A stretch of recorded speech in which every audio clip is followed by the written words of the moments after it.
This is The Resilient Life, where we believe that every human will struggle in this life. Our challenge is to struggle well. I'm Ryan Manion. I lost my brother to war, my mom to cancer, and I'm the daughter of a retired Marine. I'm also a wife, mom, author, and president of one of the nation's leading veteran service organizations. Join me and some incredible guests as we explore the value of struggling well through life's inevitable challenges. Good afternoon and welcome to another episode of the Resilient Life podcast. I am very excited for today's guest, my good friend, Zach Iscol. I'm going to keep his bio brief. He is a veteran, entrepreneur, philanthropist, and now candidate for mayor in New York City. I'm really excited to dive into some awesome conversation today. And I'm so thankful to him for giving us a little bit of his time during a busy season. Zach, welcome to the Resilient Life podcast. Thank you for having me, Madam Mayor. Ryan, it's great to be here. I wouldn't miss this. One of the things that when you start running for office, I mean, you see this just throughout life in general. There's certain people who show up. Your family always shows up for this community, for the people in this community. Thank you for having me on today. And thanks for all the incredible work that you do for veterans in particular. Well, thank you. I appreciate that. And I always start to think when I have guests on, how did I first meet this person? How did we connect? And I actually remember the first time that you and I met. It was at an event in New York City. It was the VALS event. And I remember we were standing in, there was a group of people standing around, and I knew your name because the Marine Corps is so small. And so you just kind of hear different Marines' names. And I heard the name Zach Iscol, but you were talking we were in a group of usually people. Followed by some sort of expletive, but I'll take it. No, not at all. But someone said, "Oh, this is Zach Iscol." And I remember I was like, "Oh, hi, Zach. Nice to meet you. I'm Ryan Manion." And again, because the Marine Corps is a small community, you knew who I was. And we started talking. And I remember the first time I met you, you were just such a genuine person. And I felt like a deep connection with you because of the Marine Corps, because of your commitment to service. And I was a big fan of you from the beginning. And your path in the Marine Corps, I was actually talking to one of our mutual friends, Carlo Picori, last night around when you were in the Marine Corps. And I think you actually got out of the Marine Corps right before Travis and a bunch of our mutual friends from First Recon deployed to Iraq. So you were there. You graduated from Cornell in 2001, then joined the Marine Corps, and you were there for the second battle of Fallujah in Iraq, which was a monumental event. Tell us a little bit about your path into service and how that came to be. Yeah. So, I mean, I think it's a great question. I don't come from sort of like a traditional military family, but almost everybody in my family served. Actually, behind me, I have a photo of my great uncle's B-17 bomber crew. He was killed in World War II. And I remember hearing stories about him from my grandmother, his sister growing up. And my parents had this, my earliest memory about wanting to join the military, my parents had this dresser in their bedroom, in the middle drawer at the top. I wasn't allowed to go into it. And of course, what does a kid do when you're not allowed to go into something? You go into it. It was filled with family heirlooms. And one of the heirlooms was a set of dog tags. And it was dog tags for all the members of my family who had served. My dad's dog tags, his father's, his stepfather's. And I remember at that early age just wanting to add my dog tag to that chain. And I think that's where it started. I then, at Cornell, I played lightweight football, which is a varsity sport, but for guys who are a little bit smaller. And my football coach there was a guy named Terry Cullen, who was a Silver Star recipient from Vietnam, had served in the Marine Corps. I think he was in 1-9. And Walking Dead. And he really encouraged me to join the military, or the Marine Corps in particular, as opposed to the other branches. And, it's funny. I've had conversations. I actually had a conversation with someone just recently around this. And, you said you're not someone who traditionally would have joined the service. And we get that a lot. You know, my dad was a retired colonel in the Marine Corps, but I'll never forget when the news showed up to my parents' house after Travis was killed. There was one reporter in particular who walked into Mhm. my parents' living room, and the first thing he said was, I never, oh, wow, I didn't realize that people who grew up in houses like this joined the military. And it was just this really awakening for us as a family that there was this huge misnomer about men and Yeah. women who choose a life of service, that there's a stigma around this idea that it is just disadvantaged youth who have no other options. And it's just like, well, join the military. And I think, you know, you probably, I imagine that there are people in your life that were probably saying you're joining the military. Did you get that at all? I did. I actually remember I was on a plane. I did a semester in DC, and I was flying back from Washington DC to Ithaca, where Cornell was, and I ran into a professor, and he asked me what I was doing after graduation. I said, I'm joining the Marine Corps. And I'll never forget, he asked me, like, what are you doing wasting your Cornell education going into the Marines? But for the most part, I found that most people were very supportive. And I mean, even the president of Cornell University, Hunter Rawlings, his son is, I think, now a colonel in the Marine Corps. Cornell has one of the largest ROTC programs in the country. But I do think you're right. There is sort of this fundamental misunderstanding as to why people join. I mean, there's this amazing statistic that less than 24% of young Americans are eligible to join the military because they're not smart enough, educated enough, fit enough, intelligent enough. They might have a criminal record, a history of drug use. So it's really just the top 24% that are eligible to join. And then, as you know, it's like 1% that actually chooses to put their right hand in the air and actually step forward and do it. Yep. So you come back, you leave the military, you leave active duty in 2007, but then you actually return to Iraq to film a documentary called The Western Front. And Yeah. tell us about the decision to do that, to say, I'm going to go back and I want to, what was it that drew you to wanting to tell a story about your time there and what was happening on the ground there? Yeah. So it was, when I was there in 2004, 16 years ago, I mean, it was highly kinetic. The Second Battle of Fallujah was more than highly kinetic. But in 2006, 2007, even into 2008, you had the Al Anbar awakening. Essentially Marines in particular learned that the path to peace wasn't about being quick to the trigger. It was really about building partnerships, relationships, understanding that some of the folks we've been fighting against had legitimate grievances. And maybe by reaching out to them, we could reduce the number of people that we needed to fight and build those alliances. I also, one of the sort of one of the best opportunities I had in the Marine Corps is when we were building MARSOC. My commanding officer sent me on this tour of the Middle East and Africa, where I basically went around and embedded with special operations in order to sort of figure out what MARSOC should look like. And I came back and wrote this report on it. And, when you're spending time downrange, you realize that warfare had fundamentally changed over the last few years. And that what was needed downrange more than forces that had kinetic and conventional abilities, it was really people who were able to build partnerships, alliances on the ground. And I didn't want that lesson to be lost.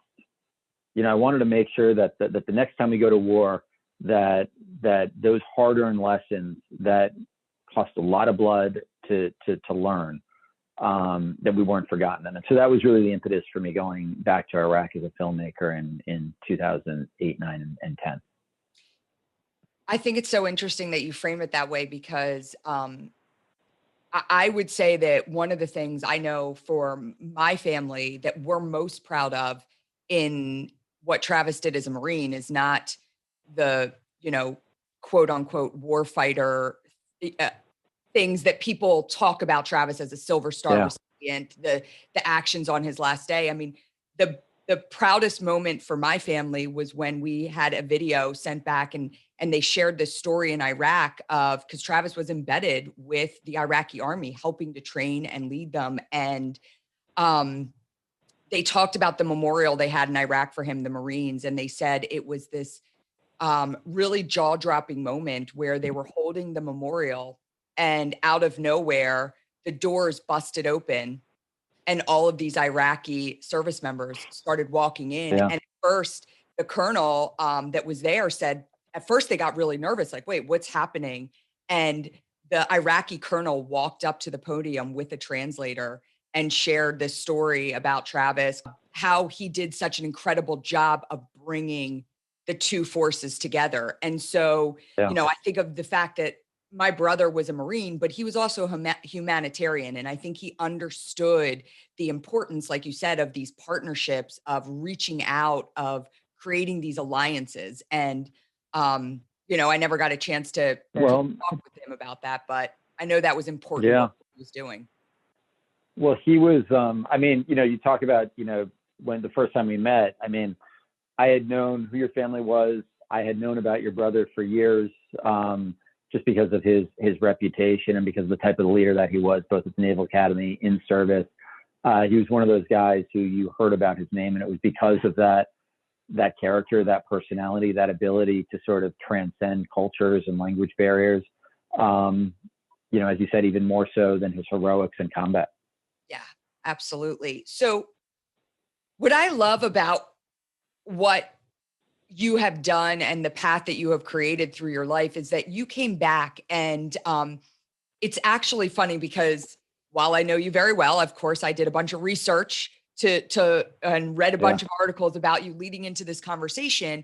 And I found something that was very similar in our approach to the service that we have had through the military community. And you talked about, you were the co-founder of an amazing organization, Headstrong. And I want you to talk a little bit about that. But one of the things that you said, and Headstrong is around providing mental health resources, but you said something very interesting. And it was something that my mom said the same thing after Travis was killed. After Travis was killed, not only did we have the KCO officer show up at the door who served at the Naval, or went to the Naval Academy with Travis. So they brought a friend to our front door, along with the lieutenant colonel that served with my dad. And we realized that, the widow in Kansas City that gets the knock on her door from a Marine who she doesn't know before, we had opportunities to guide us through the process that probably everybody didn't get. And my mom said, I want to make sure that nobody feels this sense of isolation when they lose their loved one, that they feel as supported as we did when going through the process. And you said something similar in a news or an article that I had read about you. You said, listen, I know that had I come back and dealt with PTSD and dealt with mental health issues, I would have been able to receive the right support. I would have been cared for. I would have been taken care of. But you took that as an impotence to say, and I want to make sure that everybody else is. So tell us a little bit about the birth of Headstrong and what they do, and how critical they are right now to our service members. Yeah. So, it's so core to the Travis Manion Foundation, right? It's that you have to give meaning to sacrifice. In fact, when I was making my film, I had an opportunity to interview a noted psychiatrist, name, I got his name right now, but Dr. Robert Lifkin, who is a professor at Harvard, has just in his late 80s now, might even be in his 90s. And one of the things that he did is he studied Hiroshima survivors, Holocaust survivors, and also just combat veterans. And he realized that a lot of them had to give meaning to their experiences. It was what he called survivor's meaning, that you have survivor's guilt, we also have survivor's meaning. What do you do with those experiences to sort of justify the fact that you made it home? And so for me, part of Headstrong has been giving meaning to my experiences. But it was also that I came from a lineage of Marine officers, guys like my battalion commander, Colonel Willie Buell, General John Tulin, General Dunford, that, down to a remarkable captain I had an infantry officer course named John Maloney. And their fundamental belief was that as a Marine officer, your job is to take care of your people. And that is more important than the mission. You take care of your people, they will accomplish the mission. And that that responsibility doesn't go away when you turn over command or when you take off your uniform. And so in 2011, I was having drinks with my battalion commander, Colonel Buell. We'd had a spate of suicides in our battalion. We just had a really bad one where a young sergeant came home, kissed his wife and kids at the dinner table, went upstairs, they heard the gunshot. And Colonel Buell just looked at me and he said, "We need to do something." And I didn't know the first thing about mental health care. I knew that when I came home, I'd struggled with sleepless nights, anxiety, survivor's guilt. I did end up talking to some folks and getting the help that I needed. But I didn't really know the first thing about mental health care, but I knew people who did. And so we formed a partnership with Cornell Medical Center here in New York City, raised a small amount of money, and started a program here in the city that the objective was, we're going to provide world-class treatment, has to have zero bureaucracy. Because I've been struggling to get a lot of my Marines into the VA, and navigating that bureaucracy was almost impossible. So it had to be zero bureaucracy, zero paperwork, no barriers, so zero cost for the veteran to be able to get the care they needed. The most important, it had to be effective, right? The care had to work. And so we started that program in about 2011, 2012. I think our first patient was treated like September of 2011. We've now grown that. We're in almost 30 cities around the United States. We are treating, I think right now, it's about 800 to 1,000 veterans a week are getting care through Headstrong.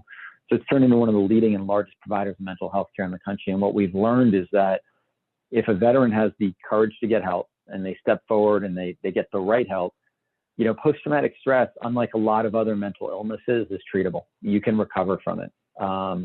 What I've learned is that it's really just the inability to turn off the fight or flight response, which is really a survival mechanism. When you think about the symptoms of PTSD, hypervigilance, sleeplessness, restlessness, anxiety, like those are all things that help you survive in dangerous situations, right? Anxiety and restlessness and hypervigilance, that's your body getting ready to react.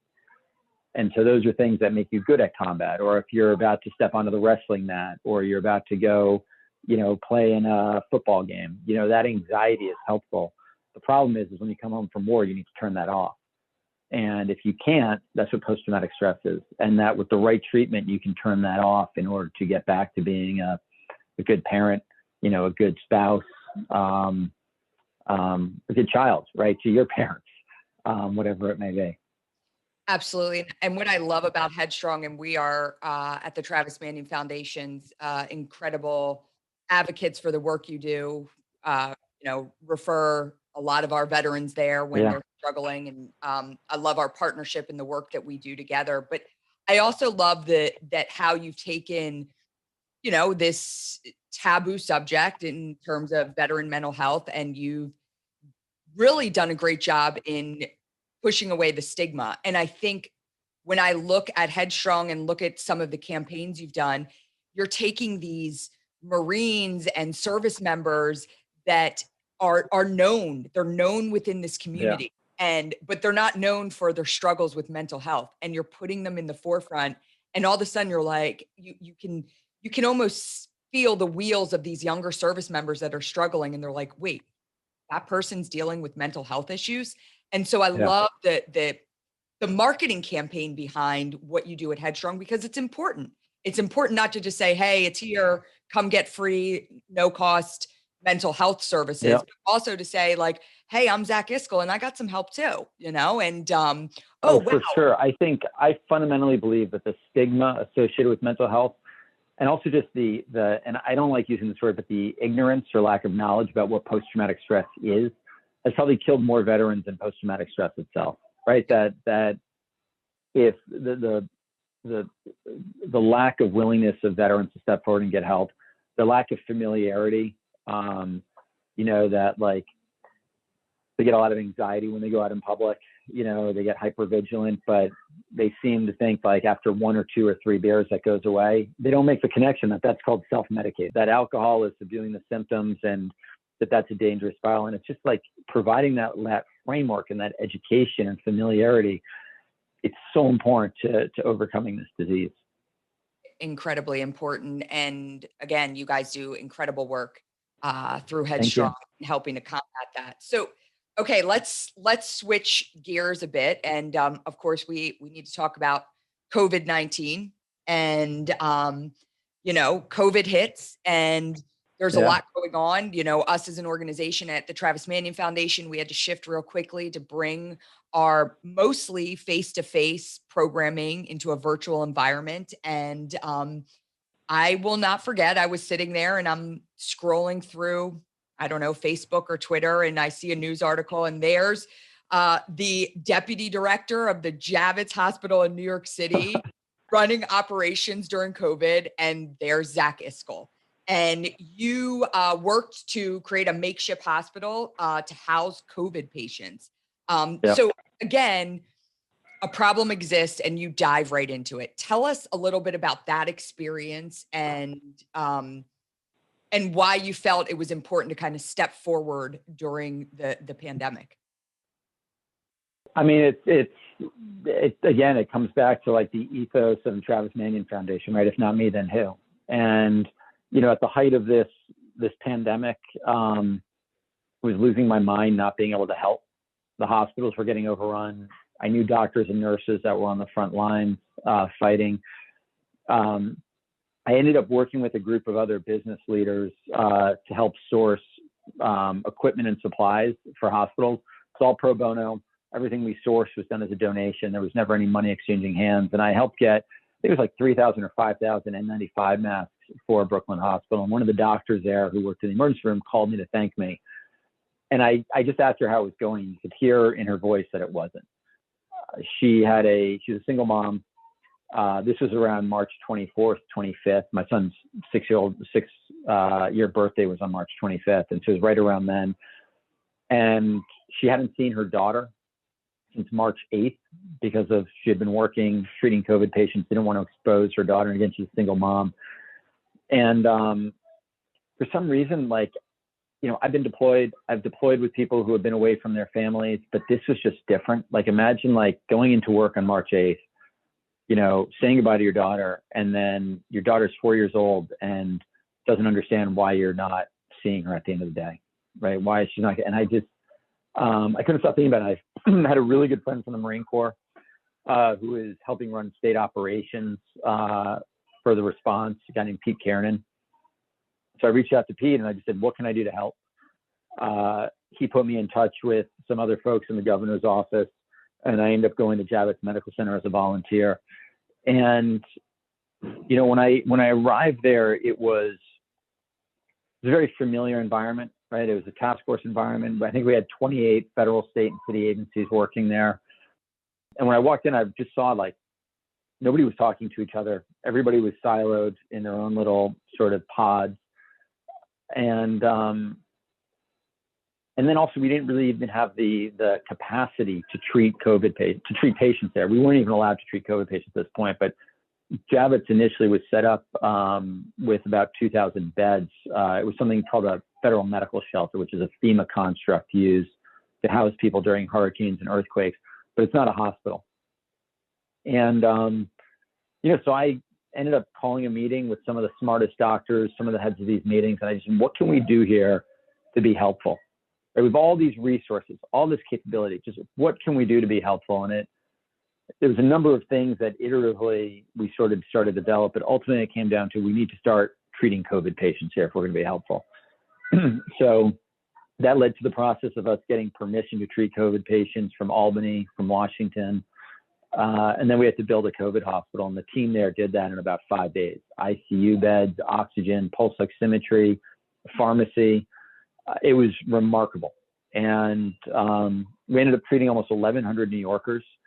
There were moments there that were incredibly frustrating working with the bureaucracy, but also the people inside that building, they were all there for the right reason. Right? Even no matter who they were working for, no matter who their boss was outside the building, the people inside that building, whether they were from the city, the state, the federal government, the U.S. military, they were all there because they wanted to try and help New Yorkers in one of their greatest times of need. And I like to think that we stepped up, we turned the place around and did that.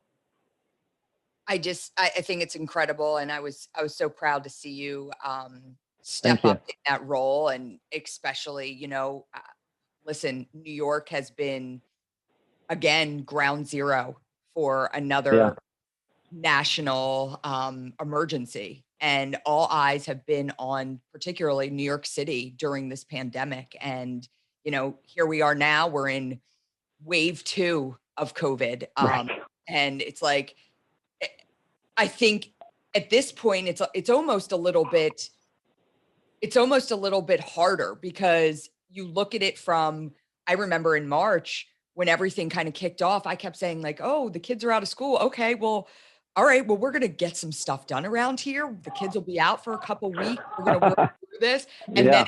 then it just kept going and going. And then you started to see this little bit of a light at the end of the tunnel, and you'd hear these things in the back of your head, like it's going to get worse when the weather gets cold around the holidays. And here it is. And here we are. But now you're also looking at the economic toll that it's taking. You're looking at the mental toll it's taking, along with the toll of those that are losing their lives to this pandemic. So there's Yep. so many elements to this whole thing. But particularly in New York, there is Cuomo just met with a bunch of neighboring states, and they're closing restaurants again. And talk to us a little bit outside of the pandemic itself, but like the challenges that this pandemic has placed on businesses and local economies, especially in New York. You hear these things like New York is dead. It's not the Yeah. city it used to be. What are you seeing? So I think New York will roar back to life. I think New York wants to roar back to life. I think there is huge demand for a place like New York City. There's huge demand for art, our culture, our restaurants, for living in a city as vibrant, as energetic as New York City. But I think this winter is going to be brutal. And I think one of the things that's just heartbreaking to me is, our city government in particular is completely broken. It is reactive, not proactive. It is placing all of the burdens of this disease on small businesses, on workers. It's not taking on school children. It's not taking on any of the burdens itself. And I think that there's so many things that the city could be doing to move mountains, right? To help support small businesses and restaurants, to help keep schools open so that, kids are able to keep getting an education and their parents can keep working. And it's not doing any of that stuff. Instead, the entire response is social distance, wear a mask. And there needs to be greater government effort in that. I mean, you look at some places in Asia, whether it's Taiwan, Seoul, even in Wuhan in China, they are proactively testing their cities. Wuhan, they tested 6.5 million people in 10 days. Right here, it's like we have to wait 7 hours to get a test. It's night and day in terms of the level of competence. So I think that the bigger issue than the disease is there's this fundamental lack of competency, will, amongst our city leaders that are making this much more difficult than it can be. And so you see that especially with restaurants. You talk to a lot of restaurant owners. New York City has now lost a third of its restaurants. We're in danger of losing half to 2/3 of our restaurants by the end of the year. And you talk to restaurant owners, and it's like the hardest thing for them to deal with is often the city itself. The city's coming in and fining them at a time when, they're barely making money. The city is not clear about what the rules are for outdoor dining. You've got multiple agencies that are inspecting them. So, I've got a friend he set up outdoor dining on the street. It was, where he was allowed to set up outdoor dining. Department of Buildings came and said, you need to put a ramp in, so that diners can get down, to the street level. He then had the Department of Transportation come and say, no, you've got to remove the ramp because it's in a no standing zone. And it's just like, can we just get on the same page? And that bureaucracy, the fining, the fees. I mean, if you install a new HVAC system in your restaurant in order to become compliant and, provide a safer workplace for your employees, for your guests, you have to fill out a filing fee for the city. You have to pay the city $500,000. we need to keep every dollar possible in city's pockets. I've got a friend of mine who's actually a former Marine. He's built huge business in the city, 6 bars. One of his bars was doing $100,000 a week this time last year. It's now doing 5,000 if he's lucky. And so I asked him, I was like, Pete, how are you staying in business? And he said, well, my bank came to me and they said, no interest payments for the next 6 months. We're just going to extend your loan another 6 months on the back end. He had his suppliers take him from 30 or 60-day payables to 90 to 120. He had his landlord say, you can pay half month's rent for the next 6 months, and then we'll amortize it across future rent payments. But when city taxes were due in June, he had to pay $200,000-$300,000 in city taxes. He had to lay people off because of that. And so, I understand the city needs to take in revenues, but if those businesses close, where are those revenues going to come next year or the year after or the year after? It's just so short-sighted. And we unfortunately, New York City right now, I think far worse than the disease. We've got, a mayor who's asleep at the wheel for, I think, about another 400 days. And I think that lack of leadership can do a lot more damage in that period of time. I am weary to ever, as an elected official, I know the challenges of leading, and listen, I've got 20,000 people in my district. I certainly don't have New York City. So I'm always weary to criticize anyone in a leadership role, especially in times of crisis, because it's tough. But I have never looked at a situation like I look at New York City right now and the mayor and think of more failed leadership than what's happening. I mean, it's unbelievable. And I think it, again, because there is such a limelight on New York City for this pandemic as a whole, it's a trickle down effect to the rest of the country. And it creates this, again, we're talking about cause and effect here. And we have a very deadly disease that's out there, but there are secondary effects that are just forgotten about. That, again, there are some things that Trump has said along the course of this pandemic, and he's talked about is the effects of what's happening worse than the disease itself. And in some ways, I understand that concept, where nobody's looking to these small business owners and looking at these secondary effects that are going to happen. And this isn't to say take off the masks and everybody, but there are solutions here. There are solutions. Oh, there are. I mean, you see it. One of the things I hear from people all over the city, because even in this time of COVID, like whether it's on Zoom or whether you're actually like going and meeting people, socially distanced, masks on, but one of the best parts about running for mayor is you get to meet with people all over the city. It's also one of the most heartbreaking. And one of the things I hear in almost every single community, right? Whether it's the South Bronx, East New York, Brownsville, all over Manhattan, Queens, Jackson Heights. One of the things I keep hearing people say to me when I ask them how they're doing is, and you can also just see it on their faces, people are having trouble sleeping at night, right? And like, if you think about, this issue with getting kids back in school, we now know schools are a safe place to be. We didn't know that in March. We know that now, right? We know schools are safer than almost any other place in the community, especially for young kids. We also know kids not being in school is going to have devastating long-term effects. Right? Parents are trying to work and they're stressed out of their minds and being stretched thin. Kids are not learning socialization. They are way behind on their academics. And we're not even talking about how we're going to catch kids up next year. We're not even talking about how we're going to prepare kids, to build the resiliency and the relationships and the routines so that they can start learning to catch up next year. And we have a city that can't even do the simple logistics stuff of opening up schools, of getting 60,000 tablets in the hands of kids who don't have a way of online learning. How is the city going to do the complicated stuff? Right?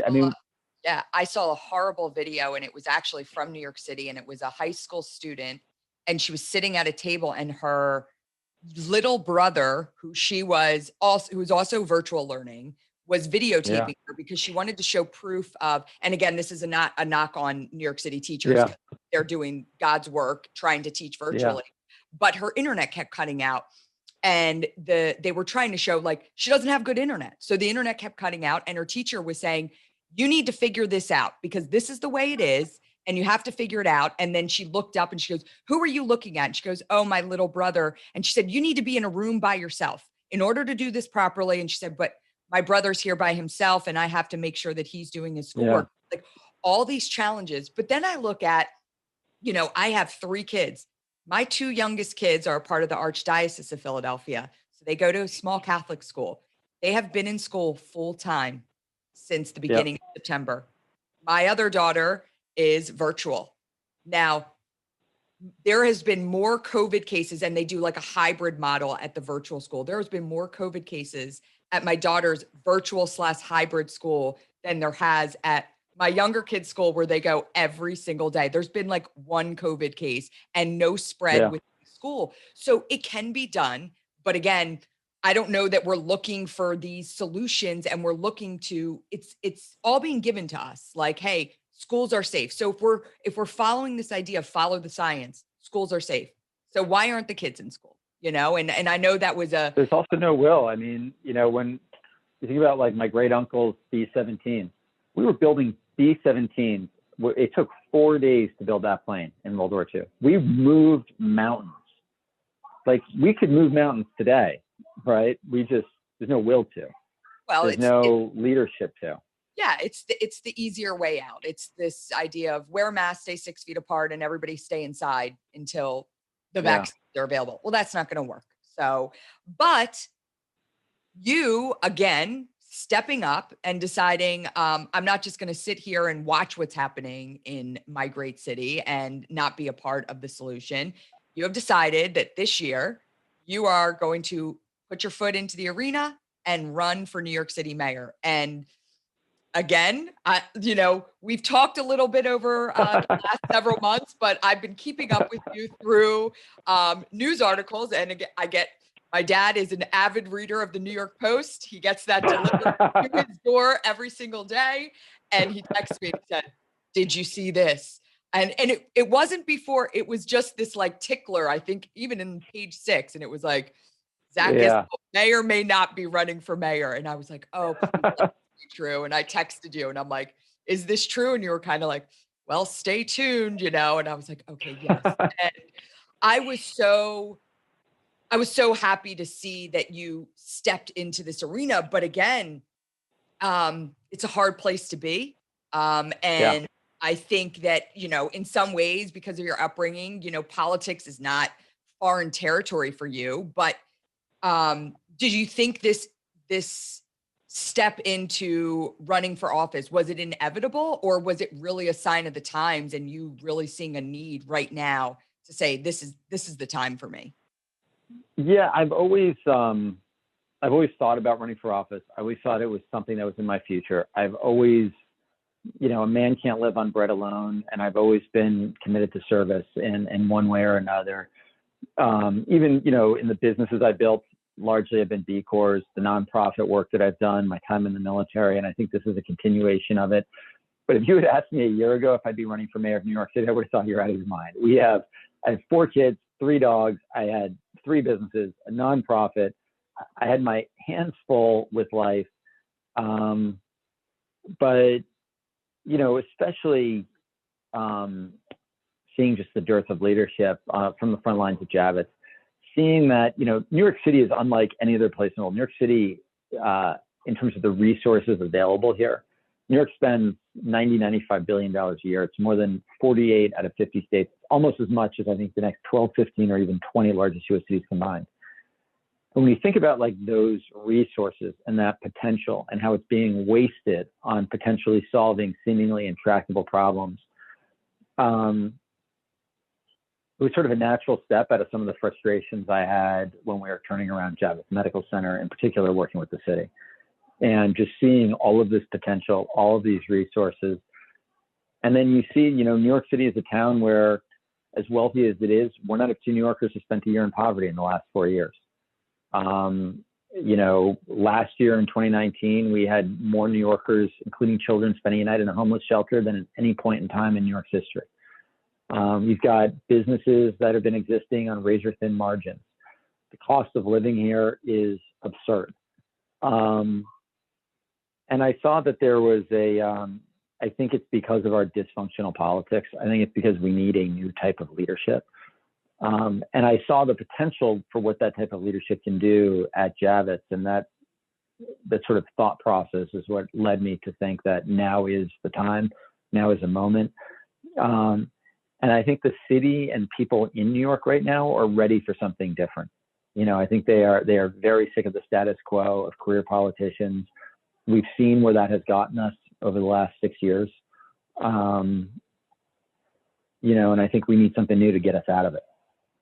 I think outside of New York City, I think the country in large is sick of career politicians and is looking for a new type of leadership. And that is what I love about individuals like you that are stepping forward to say, thank you. Listen, I mean, just like you didn't have to join the Marine Corps, you've got a great life, you've got great businesses, you've got there's nothing in it for you other than this desire to serve, and the fact that frankly you're going to bring ideas and leadership that the city has probably not seen for many, many, many years. So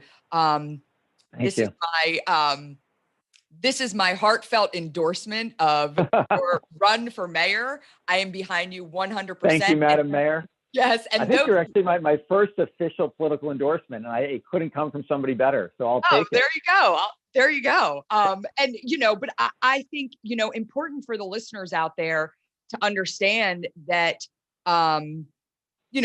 what happens in cities like New York, if you're not living in New York, it's important. It's important to make sure that our leadership is strong across this entire country. And that's why I'm always making sure that I can give a soundbox to individuals that are stepping forward to serve and to serve for the right reasons. And it's very easy to sniff out people that are there to kind of check the box and say, now I'm going to run, this is what I did. Now I'm going to run. There's no ego about you, Zach, but you are an incredible leader and someone that I'm super excited to watch your journey and to be a part of it and support in any way. All right. I'm going to let you go because I've taken too much of your time, but I want to end our conversation with the same question I ask all of our guests. That is, what does living a resilient life look like for you? I think it really means the willingness to learn from your failures, learn from your setbacks, and giving meaning to them. Whether it's a loss, whether it's something that you failed at, something that you didn't accomplish. I think the ability to sort of learn from those experiences and continue to move on and not letting those things break you. Yeah, we've all failed in life. Some failures have been bigger than others. But for me, it's like, do you learn lessons from those failures? Do they help you do better the next time? Maybe I don't win this mayor's race. Maybe I get dragged through the mud, right? For me, I have something to say, and hopefully it will make me a better candidate next time. I think we also have a very good shot at winning. I'll say that right up front. I think that this is in a particular year where we do. But I think part of being resilient is, and having a resilient life is not being afraid to do the hard things, not being afraid to put yourself out there, whether it's asking somebody out on a date, whether it's enrolling in a class, whether it's starting a business or a new career. Even like being a parent. I fail every day as a parent. And I'm on my fourth kid and I fail every day as a parent. But part of being resilient is like knowing that I'm going to wake up tomorrow and I'm not going to put the diaper on backwards, or, you can always do better tomorrow, and you just need to keep waking up and having better tomorrows. I love that. And I wrote down something that you said earlier when we were talking about, your journey back, leaving the military, and you said survivor's meaning and giving meaning to the fact that you're still here. And you said it again, you said giving meaning to your setbacks, giving meaning to your failures. And I think that's a really important lesson that all of us can take. You know, we're going to fail. We're going to have setbacks. We're going to have challenges, each and every one of us. But I always say, if you don't try, you're not going to fail. And so you have to try to fail.